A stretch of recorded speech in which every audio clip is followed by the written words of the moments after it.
اگر آپ آج مظلوم ہیں، آپ پر کوئی ظلم کر رہا ہے، تو تھوڑا سا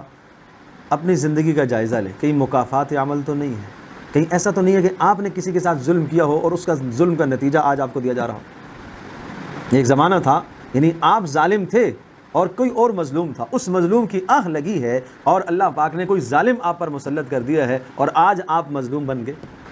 تو اس لیے یہ بات سمجھنے کی ہے، جب بھی اگر آپ پر کوئی ظالم مسلط ہوتا ہے، کوئی شخص آپ کے ساتھ زیادتی کرتا ہے، تو ضرور اس بات کو سوچا کریں۔ ہم فوری کیا کرتے ہیں؟ اس پر الزام دھرتے ہیں، اس پر الزام لگاتے ہیں، یہ میرے ساتھ ظلم کر رہا ہے، یہ زیادتی کر رہا ہے، یہ کر رہا ہے، اس کو نہیں کرنا چاہیے۔ وہ ٹھیک ہے اپنی جگہ پر، اسے نہیں کرنا چاہیے، لیکن جہاں آپ کے ذہن میں اس وقت آپ کا ذہن مکمل طور پر اندر ایک انتقامی کارروائی بھڑک رہی ہے اس ظالم کے متعلق جس نے آپ پر ظلم ڈھایا ہوا ہے، آپ ذرا اپنی ماضی کو دیکھیں، آپ نے کسی پر ظلم تو نہیں کیا۔ اگر کہیں آپ نے کسی پر ظلم کیا تو اس ظلم کا آپ مداوع ضرور کریں،